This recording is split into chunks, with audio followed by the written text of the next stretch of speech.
What's up guys, Everything Apple Pro here, and here I've got the new iPhone 6s Plus in rose gold and iPhone 6s in space gray. Today we're going to be seeing how these do when subjected to water. I'm going to be placing these things in 1 foot of water, chlorinated, fluoridated, and I want to see how they fare. Not all of us are super careful with our phones. Sometimes we jump into pools and we leave our phones in our pocket. So I want to see, will these things survive subjected usage in water? And we're actually going to be keeping them in there until they die, but I want to see if they do survive, what will work. A lot of things stop working on these phones, such as ports and speakers. I want to see, after being in the water, what still works and what doesn't. So at intervals, we're going to be taking them out and seeing. But overall, even though these don't have an IP68 water resistance certification, I still want to see how these fare when we place them in the water and leave them there. And these are the new phones. This is the rose gold color option and space gray.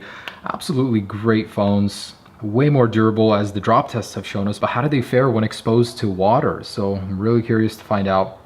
The Force Touch is amazing. Let's see if Force Touch will work underwater as well.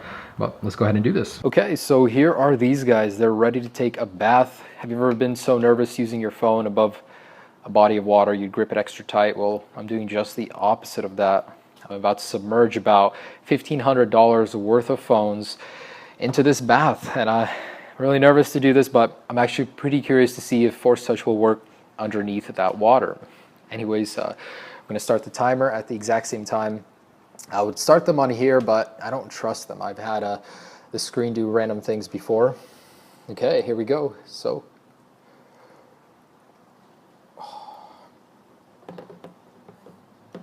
okay, so 6S Plus on the left and 6S on the right. So there's a good amount of depth here. Let's see what happens. All right, so we're almost a minute in, and I'm actually gonna try and activate the force click here in a second. I wonder if, I know the digitizer won't know where my finger is, but the Force Touch might. So I'm gonna go on the camera. Nope. Force Touch does not work underwater, in case you guys were wondering, but phone displays are alive and well. So I know these guys did really good in the actual drop test, but when it comes to water, phones behave differently. A lot of different phones actually. The S6 and S6 Edge did very good. I was surprised, but the iPhones always outperform them. I don't know if it's the sealed up design that doesn't allow a lot of water inside, but we've got a good amount of depth here, about a foot. So it's a pretty big bin. There's a lot of water here. Hopefully something will happen to these guys, because usually they just survive and they die the next day, not while in the water, but when all the insides get corroded and all that. Okay, so I've got a low power mode option right there. Unfortunately, I cannot click it. Nothing will register by the display. The 3D touch doesn't work. The digitizer, of course, doesn't work underwater, but both phones seem to be performing, marvelously. I see nothing wrong with either of them yet. And we're going to take them out very soon and see what works and what doesn't after a 10-minute dunk. All right, so we're at 10 minutes. I'm going to go ahead and take these guys out, and we're going to see what works and what doesn't. So, all right, so digitizer still works. I was able to turn that off. And against better judgment, we're going to see if they can charge and if the headphones do work as well as the speakers. So I'm trying to get as much water out of there as possible. And I love the new color. Anyways, so, everything is good. Oh wait, this guy, the digitizer stopped working. No. Okay, that's it. The digitizer has gone out after 10 minutes of a dunk with the 6S Plus, but let's see if anything else still works. But can they charge?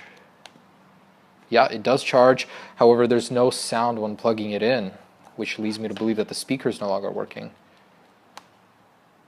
This one, same thing, and it's on. The vibration motor still works, but let's see if the sound still works on either one of them. And we're just going to go into the sound settings. Still working. It just sounds like crap. There is a lot of water in the speaker.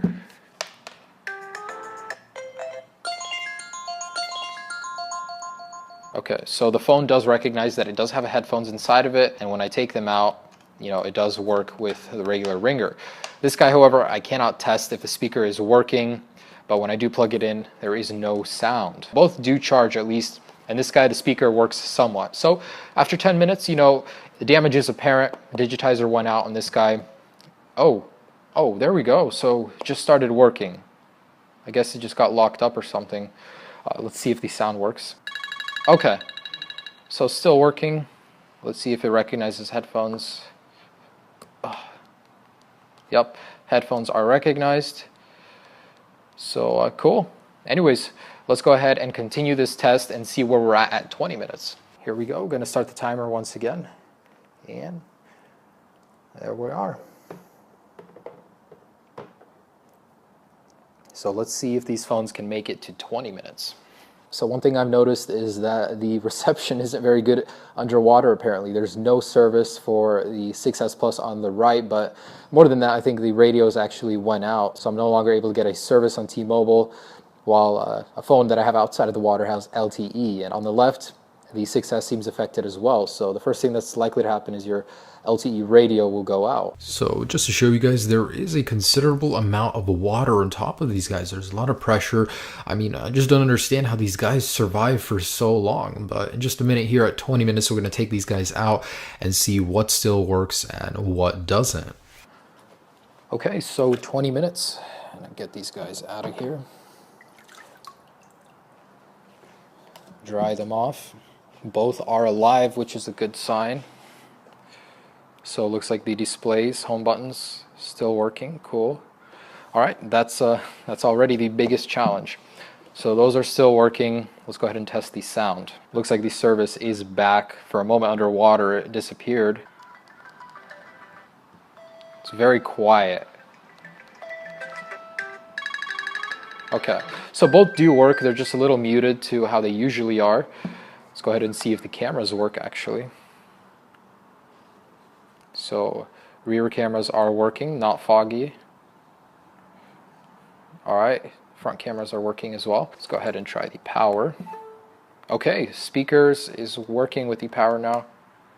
Not this one, but both do charge, both are recognized while charging. I wanted to see if this guy can still get a Wi-Fi signal. It looks like they both can. So overall, I mean, it's working, but if you were to leave it and use it for a couple days, who knows where it would be. Anyways, let's go for the third session and see after 30 minutes if these guys are still working, and if they are, what's working. And once again, so I'm gonna start the timer again, and in they go for the third session. All right, so about at the 25-second mark, and these guys just aren't dying, so I'm actually gonna flip them around a little bit, see if I can squeeze as much air out of them as possible. So there are more bubbles going.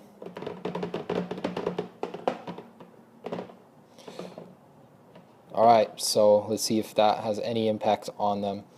But surprisingly, these guys are doing very well, on par with the 6 and 6 Plus, that is. Oh, and actually, look at that. So the display is freaking out on the left side of the 6S Plus, and I'm starting to see diagonal lines actually on the messages icon. If you look, the backlight starting to flicker on both of them, and finally things are heating up here.